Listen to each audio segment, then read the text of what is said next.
I can hear you clear. Okay, that's great. Okay, now let me share screen.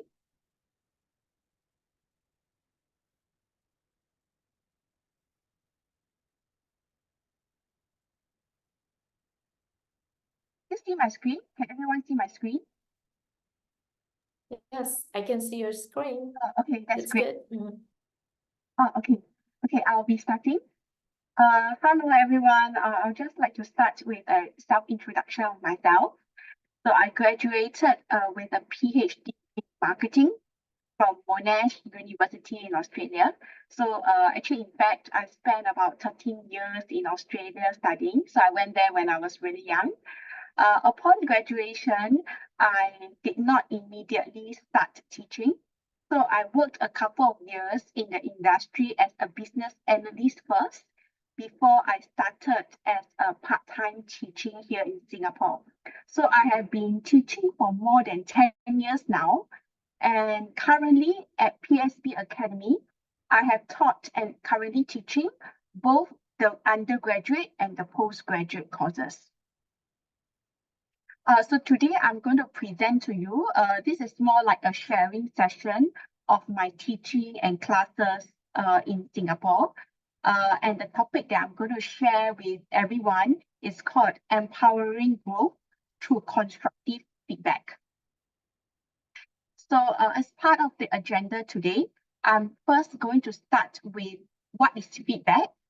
Then I am going to have a discussion with everyone here on how feedback is used in your class. I will also be sharing how feedback is used in my class and also sharing some feedback techniques and delivery. So today's session will be very interactive, where I'll be asking you questions and you will be attempting some activities online with me. Okay, so I'm going to start. Tadi apa Pak pencet untuk naikin? Is there any questions? Oh, sorry. Okay. Okay, can I continue?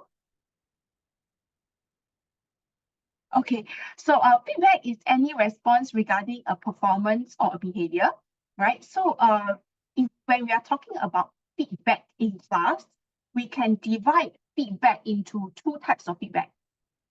So the first type of feedback is called formative feedback. So formative feedback is given during the semester where the classes are ongoing. So formative feedback is usually done in class, okay, or usually after class in terms of quizzes or some reflections and so on. So formative feedback is the feedback given to the students during the semester or while they are learning. All right. Usually formative feedback is informal, but sometimes it can be formal as well. The other type of feedback that we give to students is called summative feedback. So summative feedback is usually given at the end of the semester or at the end of the module. So summative feedback is, for example, the formal assessment where we grade the students, right? We call this the summative feedback. So there are many different ways in which we give students feedback. Sometimes it can be in class presentation. Sometimes it can be the evaluation.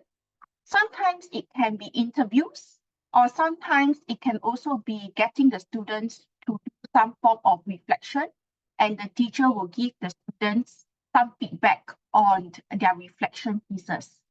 So summative assessment can also be a midterm report, a final exam, quizzes. All of these are examples of summative assessments where we give the students feedback. So I would like to first get everyone to tell me how you use feedback in your class. Can I get everyone to please scan this QR code? And this QR code will link you to Padlet, where you will be able to enter how you use feedback in your class. Okay. So this is the QR code. Can I get everyone to scan this QR code? to insert your answer on how you use feedback in your class.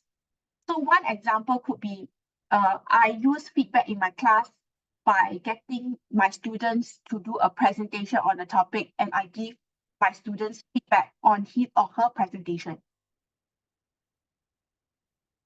Oke, mungkin teacher-teacher, Bapak Yes. Ibu boleh silakan di scan barcode for the feedback. Oke.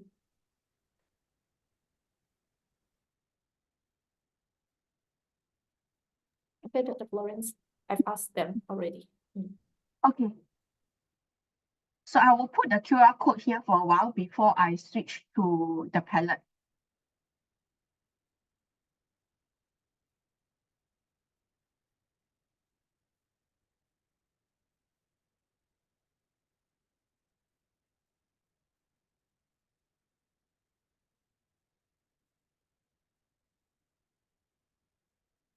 Okay, now I'm going to switch to palette so that I can see everyone's answer to this question.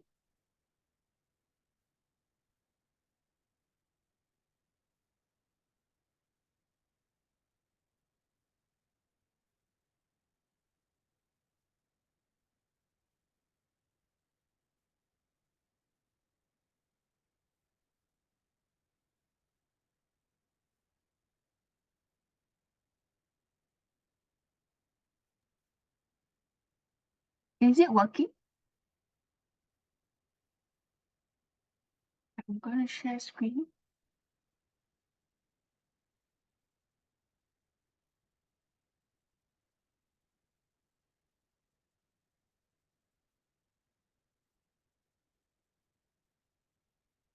Okay, I see somebody is typing already.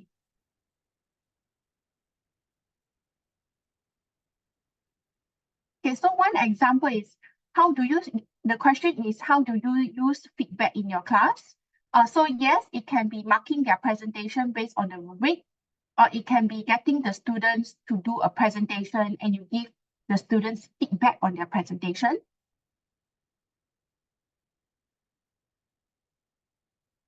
Okay, yes, quiz.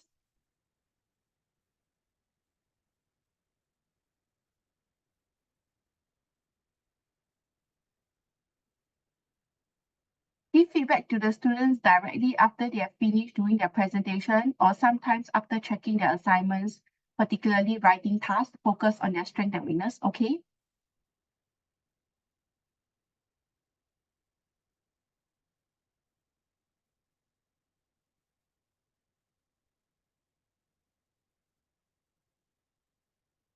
Okay, Q&A, yes.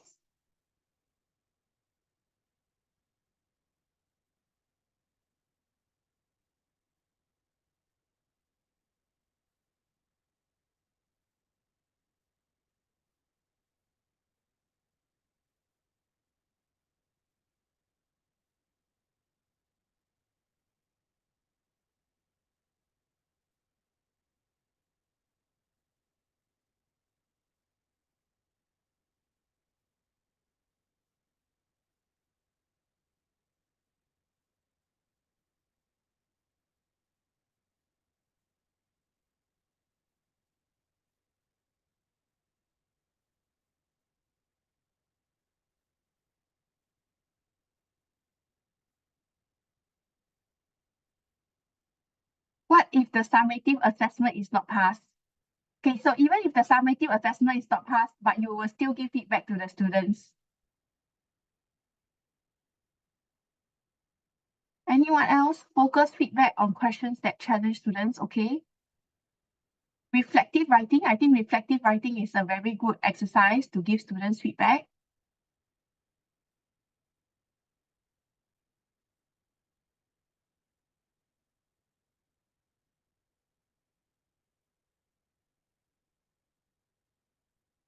Okay, maybe I'll give everyone another 1 more minute.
Okay, can I get just one volunteer explain about how they give feedback, a little bit more elaboration? Okay, how about this Q&A? Anyone who wrote this Q&A? Can I get the person to share? Can I get the teacher to share this? Hello. Bagi guru yang Yes. menjawab Q&A di feedback, mungkin boleh share sedikit Q&A. Hello. Hey, hello. Hi, I'm Florence. Hello from Singapore. Uh, Can I just find out a little bit about your answer here, Q&A? Q&A could be students asking the teachers for clarification, or either students asking another students for like a challenge, whether they understand the concept similarly, or perhaps also to like challenge one another. Because I believe that when they challenge one another, there are some more ideas that will come up, and it will bring more fruitful discussion in the class. Okay, thank you for sharing. So I think this is quite similar to some of the activities that I have in class as well, where I give the students time towards the end of the class to ask questions. As well as sometimes I don't give them the direct answer, I will also get their classmates to answer the question. So thank you for sharing. I am going to go back to the slide.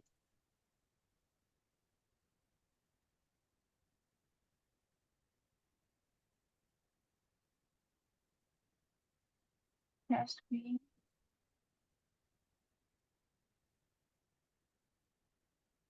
Okay.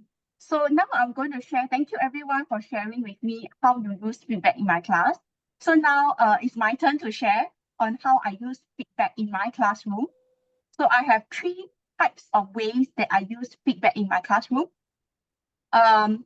Before I start sharing the 3 ways, I would also like to share that my teaching philosophy is where I believe that feedback should always be two-way. So I believe that the teacher should give feedback to the students so as to let the students know whether they are learning correctly or if there's any gaps in learning. But also at the same time, I also strongly believe that the student should also give feedback to the teacher to find out whether our teaching strategy is correct or if there's anything needs to be changed. So the first way in which I use feedback is, of course, the very summative assessment. I think everyone have used this before, where we mark assignment and give the students grade at the end of the module. So over here, how I think the very usual way in which we mark assignments is through something called the rubrics. So just now in the activity, I also see some teachers mentioning about rubrics, right? So over here, how I actually do marking is towards the end of the module or just before the submission of their assignment, right? I will go through the rubric in detail. Okay, so usually when I design the rubric will consist, of course, the performance criteria, right? So which criteria do I see as important when I do the marking? There will also be performance rating. That means what kind of assignment do I see as average or needs improvement or excellent? And also most importantly, the performance descriptions in each of these performance rating. This means I need to describe what kind of assignment would be listed as need improvement, what kind of assignment would I see as satisfactory, what kind of assignment do I see as good, and what kind of assignment do I see as excellent.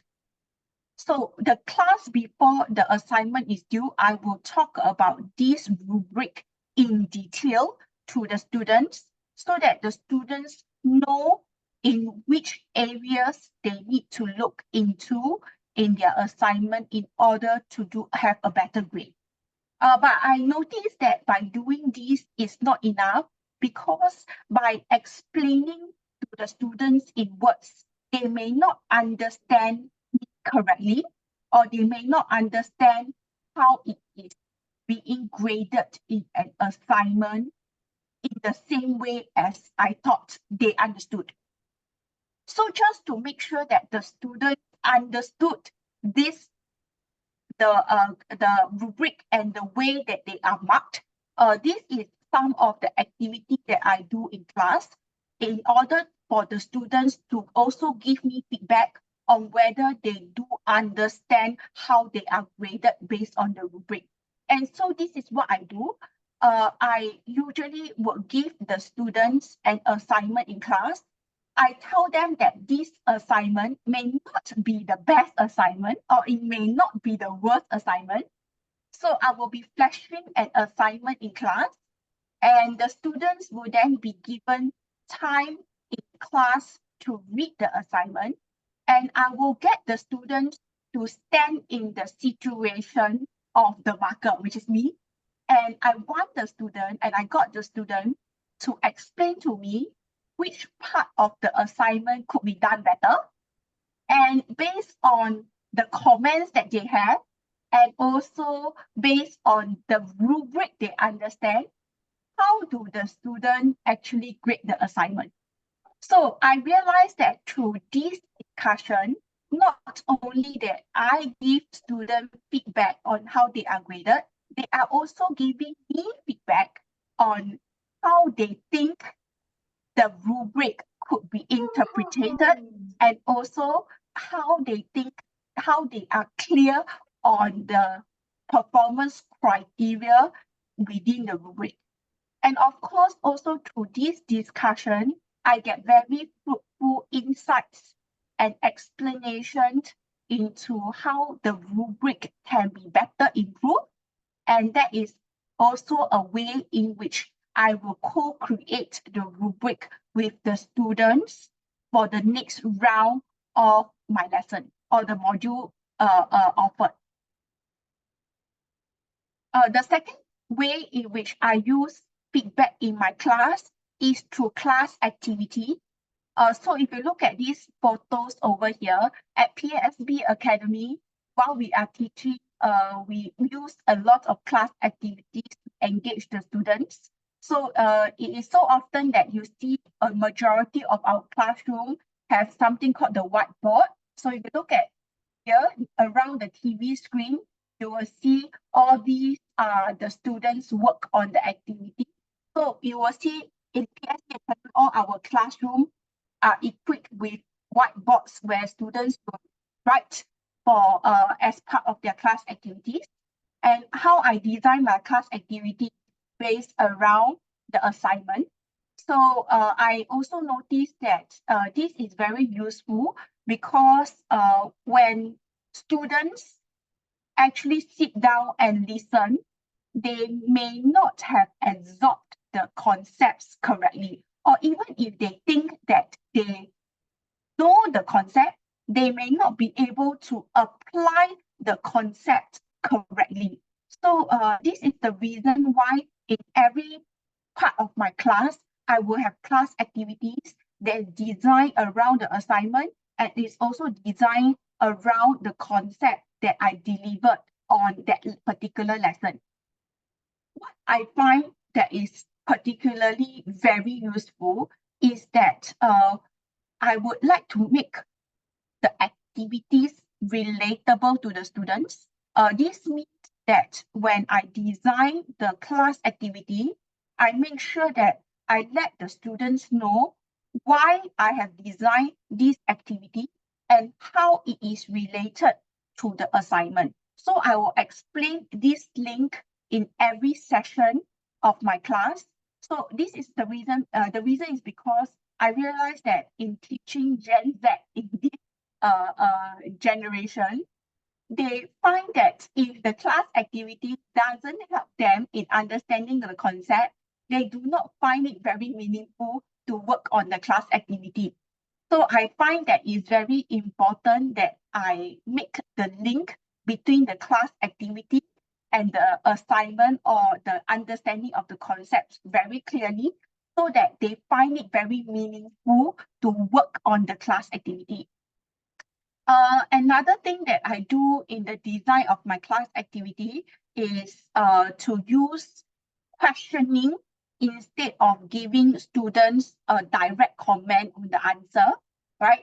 The reason why I am using questioning, which I find very useful, is because I realize that these days, Gen Z, they do not like a very, it's not very effective teaching when you give them the direct answer or you give them a way to go into. The reason is because these days they like to have a very collaborative or a very discussion with you as the teacher or the mentor in the classroom. So by using questioning technique instead of giving a comment to the students will be able to better reflect on the question and come up with the answer themselves. And this also helps a lot with their learning. So when I'm giving feedback to the students, I try not to give the direct comments or the answer. So you will see that when the students write their answers on the whiteboard, and when I give and go through the answer with them, I will use different types of questioning to give them feedback instead of giving a direct comment. So we will be going through the different types of questioning in the later part of my presentation today. The third way in which I use feedback in my class is through something called the peer feedback activities, right? So this is what I did. In my class activity, I will split the students into different groups while they work on the class activity, and I will get another group. So for example, group A to comment on group B, and from group B to comment on group A, right? So I realized that this activity is particularly useful because I noticed that when the students, sometimes when group B is presenting, group A usually looks not interested or they are not listening. So when I do this peer feedback activity, and the students know that they will have to provide feedback to the other group, the students are usually more attentive, right? Because they know that they have to listen to the other group's presentation before they can give feedback. So again, I also implement this questioning technique, and I get the students to question the other group rather than giving the direct comments. So I noticed that between students, sometimes they want harmony between the class, or they are afraid of offending the other group. So I noticed that the students are very conservative in giving comments to the other group during the peer activity.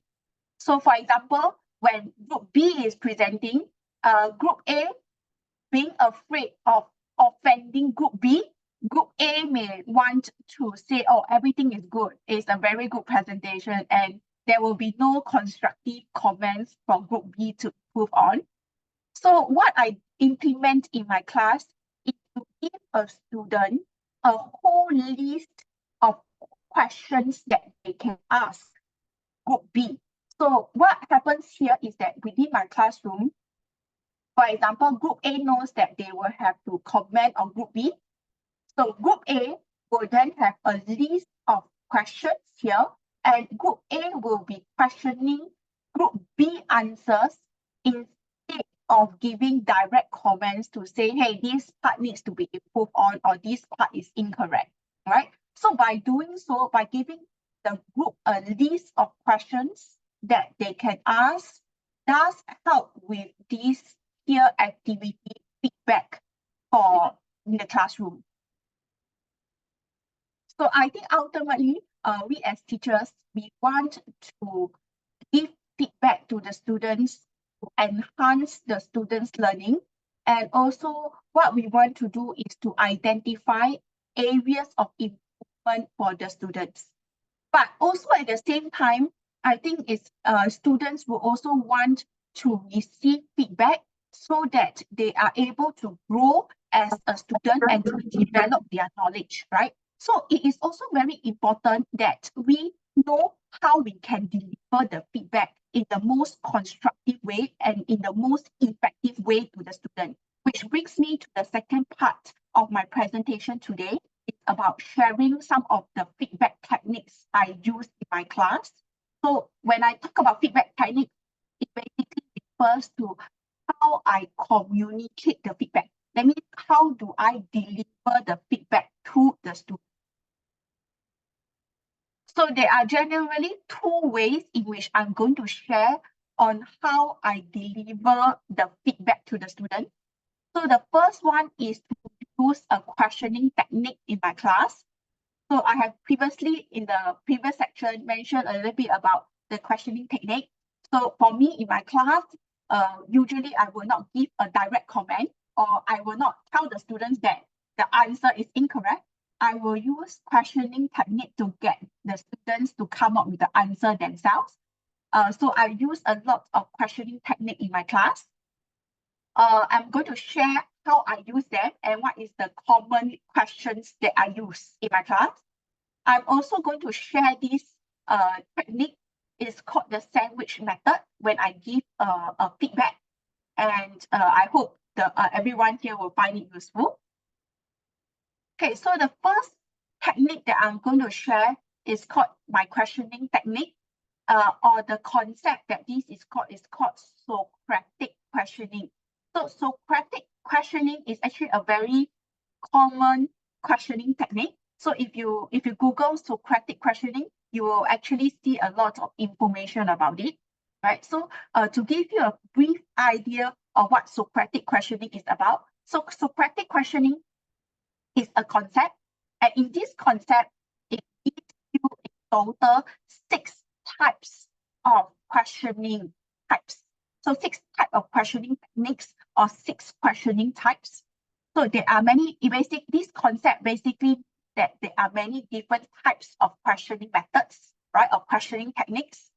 And today I am going to share the 3 most common type of questioning, or the type of questions that I use in my class to give the students feedback. So the first type of questions that I ask is the questions for clarification. So for example, if the student's answer that the students give me is not clear, so for example, there are some parts whereby the students did not put in definition, or the students have put in a certain concept without explaining what it is, and I need more elaboration for the students, I will ask the students whether they can give me an example. Could they explain further on this point? Or could they explain the meaning of this point? So these type of questions, we call these the questions for clarifications. Okay. The second type of question is where the student have given me an answer, but they have not provided any justification, or they have not provided any reason why they have chosen a particular option, or why they have given this as the most appropriate answer. So when I have this kind of comments, I will phrase it to a question, like for example, why do you think that this is right? Or why do you think that this is the most effective method? Or I will ask them, what would be an example of this method, right? So this kind of questions is a question that where I ask for a reason, or I ask for a justification from the student. And the other type of question that is very common that I use in my classroom is called the question for implication or consequences, or sometimes it can be a question just to get students to think a little bit more about alternative answers. So for example, some of these questions could be, what effect do you think this answer or this proposed solution would have? Or what kind of benefits does this proposed solution would have? Or if I want to get the students to think of an alternative answer, I will ask them, what is an alternative solution to this? Or what is an alternative answer to this? So in this type of questions, we call these the question for implications or questions for consequences. So now I'm going to explain an example on how you can apply these three types of questions into a student's answer to give feedback. So this is an example of a student's work. So me as a teacher, a task that I give to the student is to get the students to propose effective promotion strategies for promoting eco-friendly products to millennials.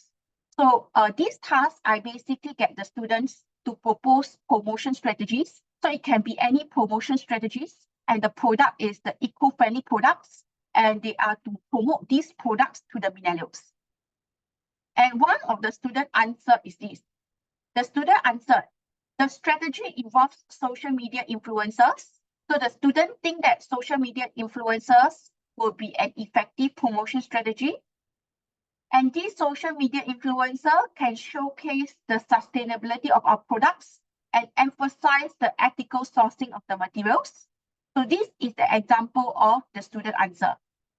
So then the question is, how would you give feedback to the student using Socratic questioning? So in order for everyone to digest this, maybe I'm going to give everyone 15 seconds to read through this example. So in this example, there is a teacher giving a task and there is a student answer.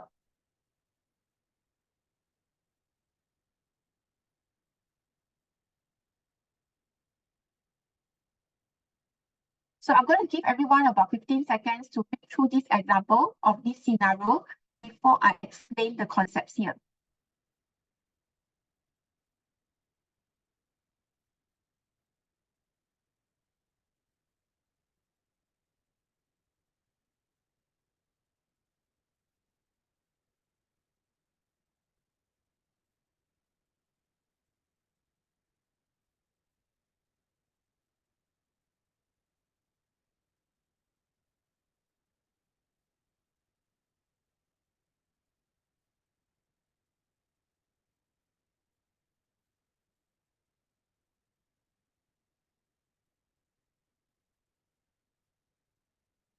Okay, is everyone done with reading the scenario? So this is the task that I've given to the student. So the student is supposed to propose effective promotion strategies. And the student answer here that has been given, the student mentioned about involving social media influencer as the promotion strategy. And now, how would I give feedback to this student answer using Socratic questioning? So the first comment that I have about this student answer about this concept called social media influencer. So I think that this student has not find or explain concept clearly. So I would want to give my student comment. The first comment that I give the student would be, fine, they have to define the social media influencer strategy. And this part is defining this strategy. So instead of giving my students comment that this definition is missing or explanation of this concept is missing, I would instead question my students, what does social media influencer strategy mean? So by questioning this to the students would then give their answer to this instead of me giving the direct answer to the students. And the second type of question is called question for a reason. So looking back at this student answer, what is missing in this answer is an explanation on why social media influencer is missing. So why is social media influencer is chosen as the effective promotion strategy? And this part of the explanation or justification is missing. So instead of commenting that the explanation or the justification of why social media influencer is chosen and this justification is missing, instead of commenting in this way, instead I question, why did you choose social media influencer as the key strategy? So I phrase it into a question instead of giving the direct comment. And the third type of question is called question for implications.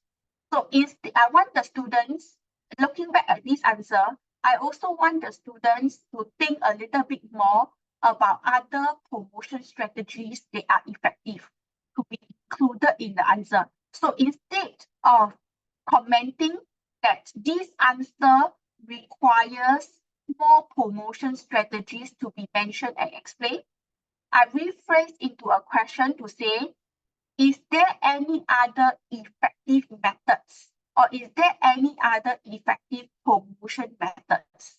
So again, instead of giving a direct comment, this comment is being rephrased into a question to get the students to think more and come up with their own answer. So now it's your turn for this activity. Okay, so I have another scenario here. And in this scenario, the teacher has proposed to the students to come up with effective promotion strategies for promoting high-end luxury skincare to affluent customers. So the student answer is here. The student answered that one way to create the promotion strategy is to create social media campaigns emphasizing the luxurious aspects of the products. So based on the comments that I will give the students, I would like to invite everyone here to think about how you would rephrase this comment into a clarification question. How would you rephrase this comment for a reason question? And how would you rephrase this comment for implication questions? So now I'm going to give everyone about 20 seconds to read through this activity and to think through the questions for clarification, for reason, and implications.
Okay, is everyone done on your answer?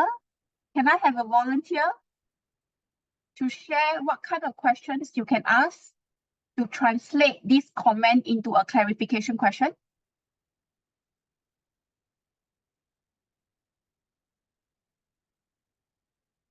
Okay, anyone? Or you can type the answer here in the chat box. Ah, yes. Did I pronounce your name correctly? Vivi? Vivi, is it? Vivi, hello. Hello from Singapore. Ah, yes, correct. Yes, Vivi, thank you. Yes, a clarification question will be, what does social media campaign mean? So this, you are translating the comment into a question for student to answer. Okay, can I have another volunteer for question for reason? How would you translate this comment into a question so that it becomes a question for reason?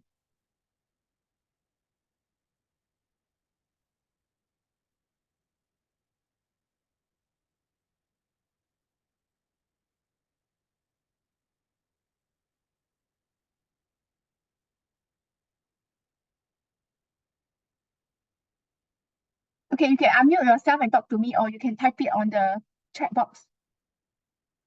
Yes, okay. What are the reasons you believe emphasizing the luxury aspects of the products will effectively attract affluent customers? Yes. Or it can be as simple as why is social media campaign effective? Or what are the benefits of having social media campaign? Okay, so these are the questions for reason, basically questioning the students on getting them to justify their answer or to justify their choice. Okay, thank you. The last one, questions for implications. So question for implications basically means to get students to think further. Is there any alternative answer, or is there any alternative perspective to this answer that they have?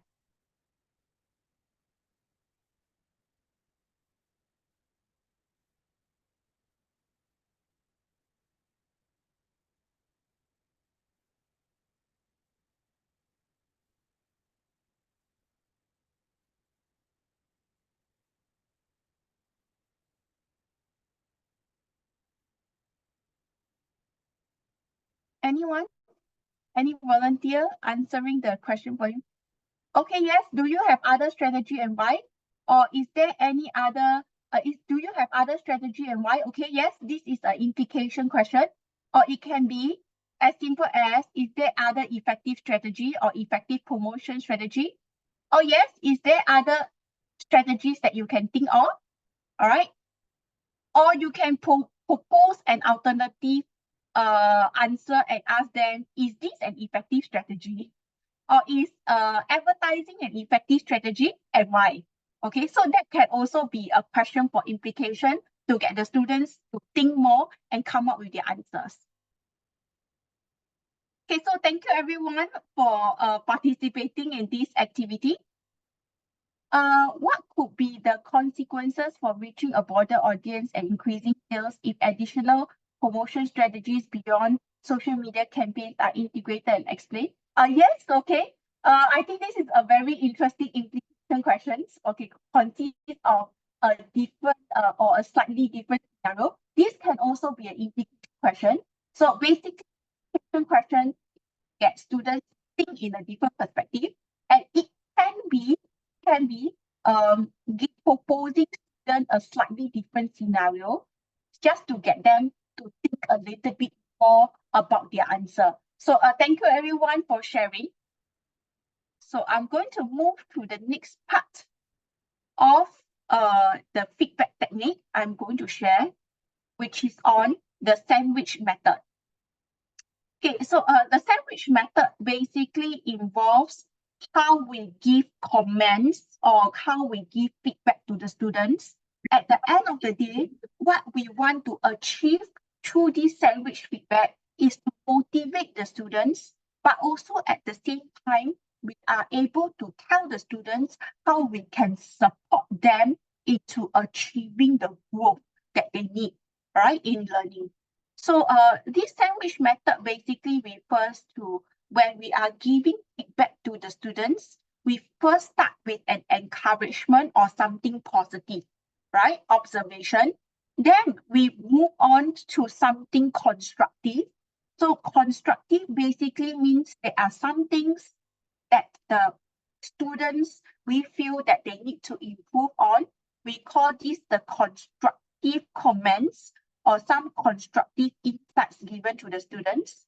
One very effective way of thinking the word constructive is to offer the students actionable steps. Actionable means your comments needs to be phrased in exactly what the students need to do. So this is what we mean by actionable steps or actionable strategies for the students. So the word actionable basically means the comments, the constructive comments or the constructive feedback that we give the students need to be in steps, okay, in specific steps, or it needs to be in specific strategies to the point on the students is very clear on what they can do and what they can implement in order to improve, right? So this is what we mean by our feedback being constructive. So constructive basically involves an actionable item or some things that we tell the students they need to do. Okay, so for example, if we tell the students, you need to improve on teaching. So improving on teaching, this is not actionable steps. Okay, so when we say constructive, it means a student, we think that you need to improve on something by doing something. So this is what we mean by actionable steps. So we tell the students what they need to do instead of telling them the end result that they need to perform, right? So this is what we mean by constructive, right?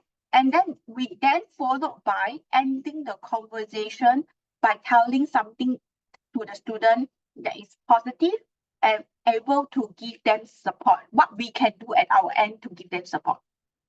Okay, so one last thing about just putting in a comment on the last point of providing support. You know, we as students, we as teachers, we usually ask the student, how can we support you, right? So sometimes I actually use this question, how can I support you in my class?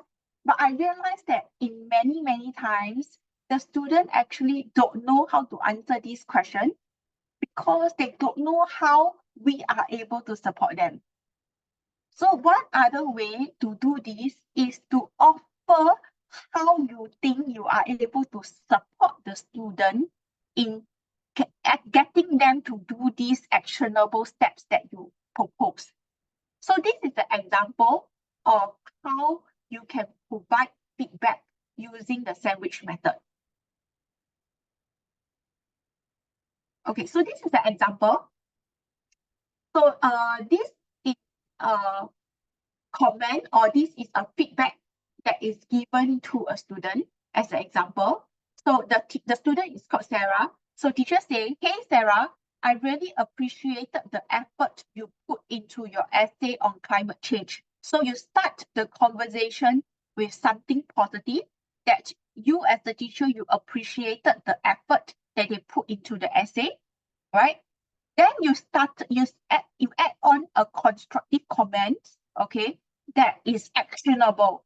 So instead of telling the student that, hey Sarah, you could improve on your body of the report or the body of the paragraph, instead of giving them a comment like that, you make the comment more actionable by saying, one area I think you can improve on is providing more specific examples to support your claims. So when you are providing a constructive comments like that, you put like actionable steps into it so that the students actually know what they need to do in order to improve. So this is what we mean by actionable steps as a constructive comment. And then we then end off with the comment that we think that there are other parts that they are well thought of and done very well, and to support the student into this, making this actionable step or making the first step into improving. This is what me as the teacher, I will do. I'll be sending you some articles or some videos, tips to help you include these specific examples to support their claims. Okay, so you end off with how you would like to offer support for the student to work on these actionable steps that you propose for the student to improve. So there is, in your feedback, in total, you will have something positive. You start with something positive. Then you start with something that is then you add in something constructive that is actionable, and then you end off with something that is positive, whereby you say how you would support the student, how you will offer support the student, so that the student is able to do their first steps into improving based on what you have given them as the constructive recommendation to improve. Okay, so now I have given you an example on how to apply the sandwich method. So can I 20 seconds read through this paragraph and tell me which of these paragraphs think is positive, which of these paragraph is constructive, and which part of the paragraph is providing support. So you will see this scenario here, or in this paragraph, paragraph 1, paragraph 2, and paragraph 3. So could I get everyone to read through this paragraph and let me know which part of this paragraph you think is positive, which should come first, and then which part of this constructive that should come second, and which part of this supportive that should come at the last. So 20 seconds.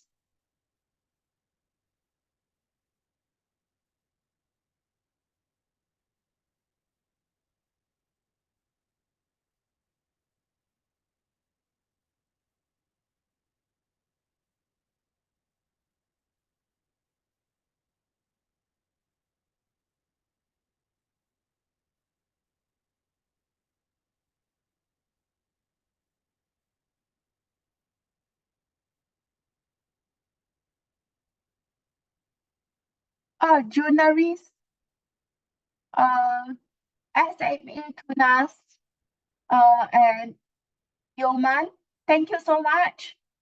Okay, so thank you so much for your answer. So I will start with Yoman. Did I pronounce your name correctly? Yoman. First paragraph is constructive. Yes, the first paragraph is indeed constructive because it tells you, the feedback says, one area that you could improve is the pace of the presentation. So this is considered constructive because this is basically an actionable step that is given as a feedback to the student that is actionable. That means it says that one area that needs to be improved is the pacing, and it is very specific to the details, where it tells the students that there were moments in the presentation where the students spoke very quickly, which is a little bit challenging for some classmates to follow. So in this first paragraph, this is constructive because it outlines the area that the student can improve. And it gives an actionable step for the student to improve, and the action is to the pacing of the presentation. So instead of saying, student, you can improve on your presentation. Instead, this is actionable by saying that one area you can improve is the pacing of the presentation, which makes this feedback actionable. Okay, then the second paragraph is positive. Okay, so positive because it is commending the student, praising the student for the thorough research and creativity. So yes, the second paragraph is supportive, is a positive. And the third paragraph is support because yes, so Nayoman, this is correct. So the third paragraph is support because the feedback is about providing support for the student to make this change. Right? So the teacher will be sending the student some videos on how or some of the techniques in pacing the speech in the presentation. Okay, so yes, you have answered this correctly, right? So the first paragraph is constructive, the second paragraph is positive, and the third paragraph is supportive. Okay, so thank you everyone for participating. in this activity. And with this, I end my presentation on effective feedback. Thank you, everyone. And this is my email address. Okay, so if you have any questions, please feel free to email me. Or if you have any collaboration opportunities or any questions, please feel free to email me for to answer any questions regarding this presentation. I have also included a QR code here. It will be really great if everyone is able to scan this QR code and give me a Google review. Please remember to mention Florence in your review. When you scan this QR code, it goes to PSB Academy Google review. Please remember to mention Florence in your review. Thank you, everyone. Okay, thank you so much, Dr. Florence. Thank you also for the teachers and lecturer who participate. Tapi tunggu dulu nih, kita masih ada beberapa session lagi. Nah, di sini Thank you. thank you so much. So for the next, kita bakal share ada Indo summary-nya akan dipersiapkan oleh tim Education Republic. Nantinya bakal di-share ke teacher-teacher yang telah hadir. And next, kita akan langsung aja nih for the Q&A session. Dr. Florence, I will give for 5 questions to the participant who want to ask about this presentation. So it's okay? 5 questions? Okay. Okay. Jadi ibu-ibu, bapak-bapak yang ingin bertanya mungkin terkait workshop yang sudah disampaikan oleh Dr. Florence, boleh? Boleh di chat atau langsung aja unmute, kemudian nanti tanyakan. Is there any questions? Okay. Let's see on the chat. Okay.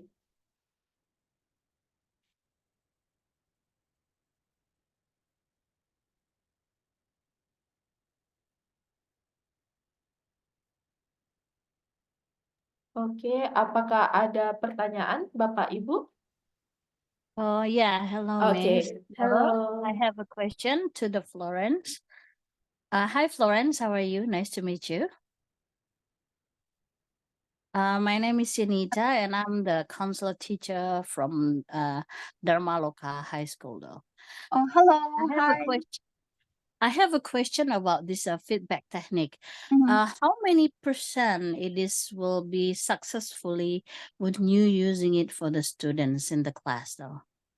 Sorry, which feedback technique are you referring to? Are you referring to the sandwich method or are you referring to the Socratic questioning? The sandwich method and both actually Socratic questioning.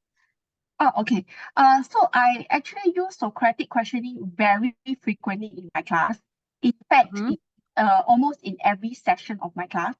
And I get this a very effective method because I don't actually give the students the direct answer to their activity or their answers. I use the questioning to get the students to give the answer or to share the answer with the class.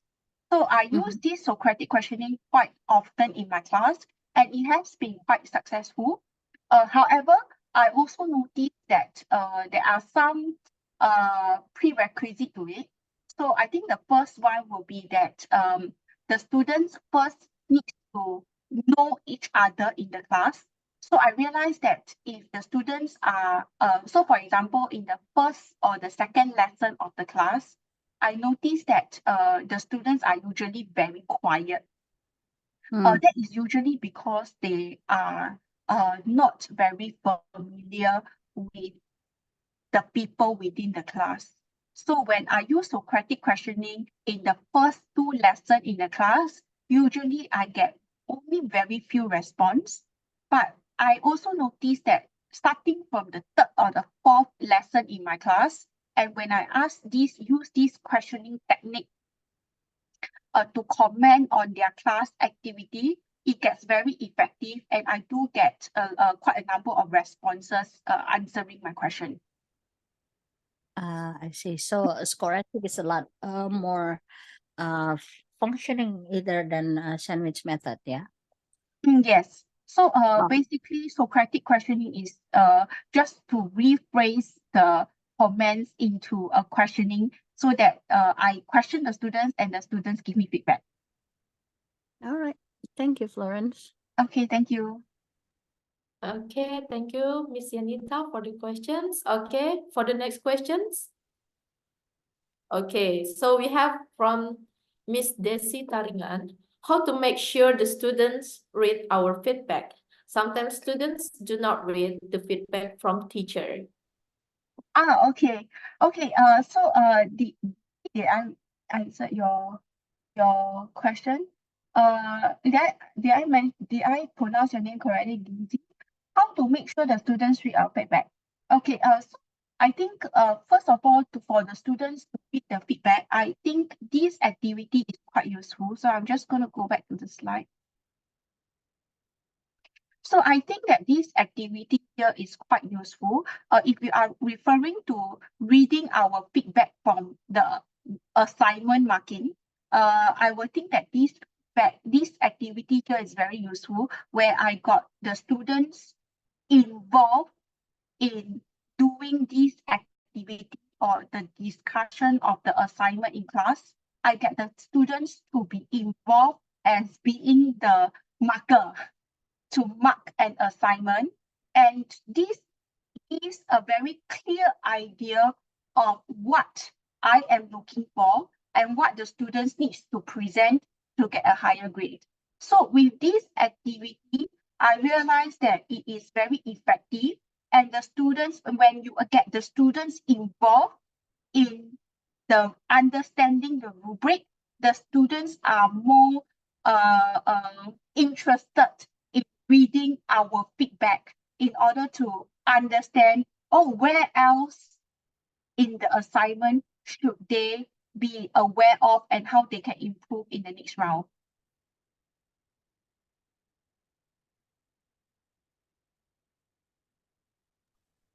Okay, hello, Miss Desi. Is that answer your question already, or do you wanna add some more questions or what?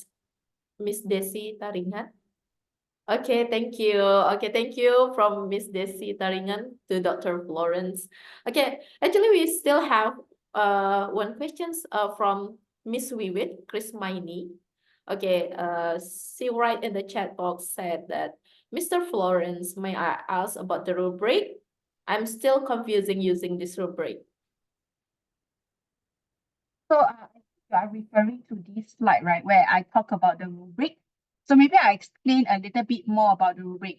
So for Coventry courses, usually we need to come up with a rubric for every assignment, because in the Coventry courses, a lot of our modules are 100% coursework.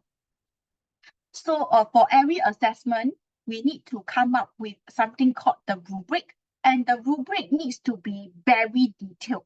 So detailed, it means there is criteria. That means the criteria that I see that is important to grade the student.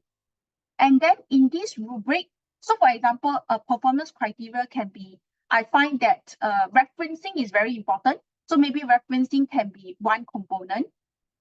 If it is a presentation assignment, then the criteria can be about the presentation style, the tone, and the slides design. So these can be the criteria of the assignment. So criteria is how we want to grade the student, or what criteria we grade the student. And also in the performance rate is also something called the performance rating. That means there is different ranking of the assignment. There is needs, you can have 4 different class of assignment, or you can have 10 different grading of the assignment. This is called performance rating. That means, is it an A, B, C, D, or is it an A plus, B plus, C plus, or how many grading are there? how many levels are there? And at each level, we also need to come up with descriptors. So descriptors basically means if this assignment is considered need improvement, this is how these criteria should be. This is called the performance descriptors. So, so for example, if this student in this criteria is considered in the need improvement section, I would then look at the descriptors under the need improvement to see whether this section of the report or this criteria of the report should the student be graded in this way. So this is what the performance descriptors is for. So in the class activity that I do, instead of just explaining to the student what the entire rubric is, because I noticed that in many times the students actually do not understand and they just lose track. They just cannot answer or they cannot see from the marker's point of view on how we use this rubric. So the activity here where I post onto the screen example assignment, and me and the class will go through the different sections of the assignment and do the grading together. So you see that in this activity, the discussion activity, there is actually a two-way communication where the students tell me, hey, this section of the assignment actually should be satisfactory. But I can also tell the student, hey, why do you think that it is satisfactory? I think that this section should be good. And then there is two-way discussion on the understanding of the different sections of the rubric. So in this activity, you could also understand whether or not the student understood the expectations of them using the rubric. So they may think that when they do a particular quality of the assignment, they may think that, hey, this is satisfactory, but I may think that this is good. Or sometimes they may think that this is good, but I may think that it's satisfactory. So by doing this activity here, the expectations are more aligned and they are more clear about what is required of them if they want to aim into a good criteria. So in this discussion, right, the students will also tell me based on a particular section of the assignment, which grading they will be graded. And so there is some discussion going on. And also through this discussion in the assignment, the students could also tell me, based on this section, what do they think that the student can improve on? And that is where you are also able to receive feedback on whether they truly understand what is required of them in the assignment. Okay, hello, Miss Vivi, did I answer your question? Okay, thank you. Okay, thank you, Ms. Wiwit, for the questions. Hopefully it's answering questions. Okay, so we still have the question from Miss Putu Ayunisma Apsari. You just raise your hand and then you wanna please unmute first and then you can ask to Dr. Florence. Hello, Thank hello. you. Hello, Dr. Florence. Hey. Okay, I'm Nisma. I'm from Bali and I'm teaching at Tunas Daud High Yes, School. hello. Well, my question is, how do you prioritize and manage time effectively when incorporating Socratic questioning or the sandwich method into feedback session with students, especially considering that in Indonesia, we typically only have 45 minutes per hour and a total of 20 minutes for one teaching session. So how do you prioritize and manage time incorporating this Socratic questioning and or the sandwich method into the feedback session in the classroom? Okay. So maybe I can share about this using this slide. Okay.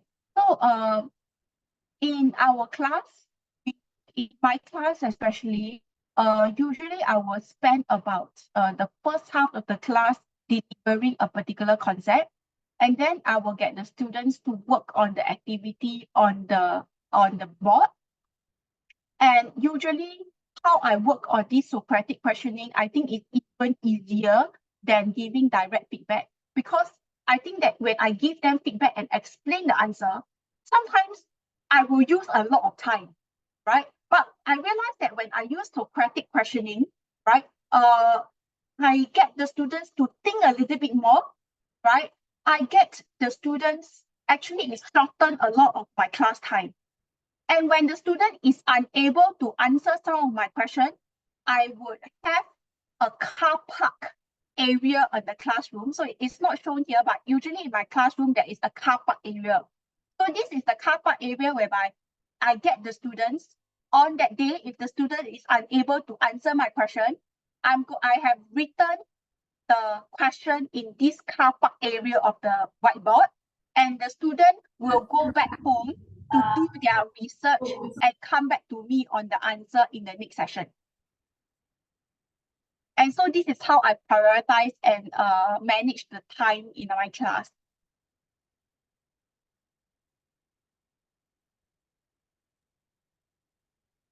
Yeah. How was it, Miss? Thank you, Dr. Florence. Okay. Okay, no problem. Answer your question already. Okay, thank you, Dr. Florence. Okay, no Okay, problem. that's 5 questions already since our time's over. Okay, so thank you so much. Thank you. Thank you, Dr. Florence.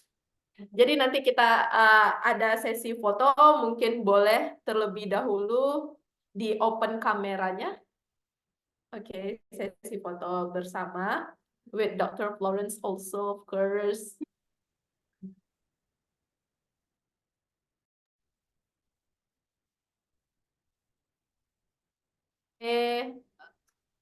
Oke, udah. Kita lihat dulu. Miss Desi, oke. Oke.